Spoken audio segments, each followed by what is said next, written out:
Hey everyone, in the world of hosting service provider, the Bluehost is everywhere.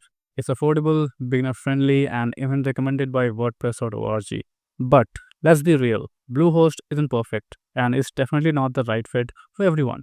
So in this video, I'll break down exactly who should not use Bluehost in 2025 based on real user reviews, expert opinions, and what's changed recently. So let's get into it. So first we're going to talk about if you hate surprising pricing or renewal spikes, then Bluehost is not for you. Yes, Bluehost looks cheap at first. You'll see prices like $3.95 per month or $6.95 per month and think, sweet, it's a great deal. But here's the catch. That price only applies if you lock in for 36 months, and that's 3 years upfront.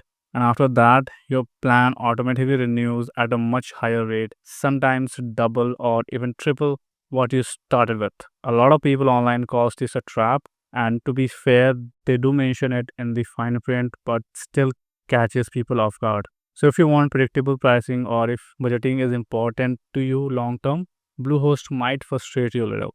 Moving on, if you only need hosting for a few months. So the other issue is Bluehost does not offer true month-to-month hosting for their basic plans. If you're just experimenting with a website idea, building something short term or testing for a client, you'll have to sign up for a year or more. So if flexibility matters to you on especially on plans, on pricing, if you're the type who likes to pay monthly and cancel anytime, Bluehost is not going to work out. Other hosts like Hostinger or even Cloudways are way more flexible for short term use. Moving on to the third point, which is if you're running a high traffic or a mission critical website. Let's say you are building something serious, an online store, a growing blog with real traffic, or a website that supports your business full time. Bluehost's shared hosting just is not built for that kind of scale.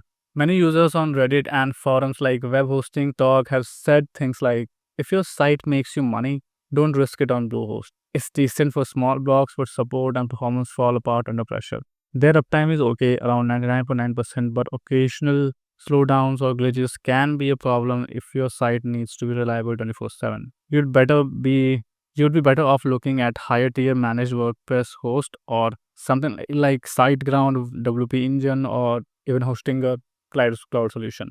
You'd be better off looking at higher tier managed WordPress host services on Bluehost or something like SiteGround, WP Engine, or Hostinger, or even a cloud hosting solutions on different service provider. The fourth point that we have is if you expect fast expert support every time. So Bluehost offers 24/7 support, which sounds great, but here's the thing. The quality of that support can be a hit or miss. Some users say live chat is helpful and quick, while others report getting vague answers, long wait times, or being passed between agents. And if you ever run into a technical issue with your website, like an error, malware, or backup restore, you want support that knows what they are doing. And if top tier knowledgeable support is non negotiable for you, Bluehost might not deliver consistently. That's what people are talking about over online and internet. Next, we have if you need a big storage or all in one simplicity. Let's talk about storage. The basic plan only gives you 10 GB SSD storage, which honestly isn't much if you're running a media heavy site with lots of images, videos, or product pages. Also, Bluehost tend to push add-ons, hard backup, security, domain privacy, many of which other hosts include for free. So your $3.95 per month deal, it can turn into $10 to $15 per month real quick if you're not careful. If you prefer an all-in-one setup where everything is included and there are fewer upsells, more straightforward billing, you might be happier with a different host. So all in all, who should avoid Bluehost? Let's recap a little bit.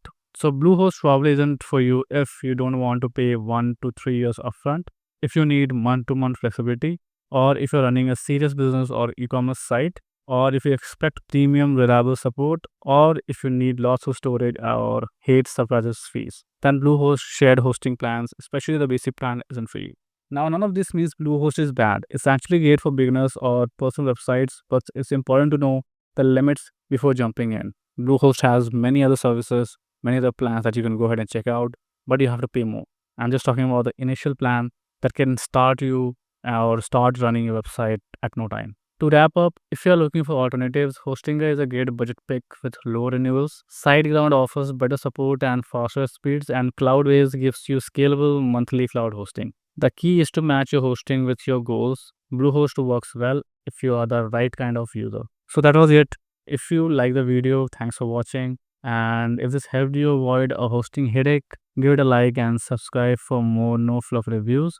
And if you've had a good or bad experience with Bluehost, drop it in the comments and I'd love to hear your story. And people would also like to see or learn before even buying in the comments below. So see you in the next video. Till then, take care. Bye bye.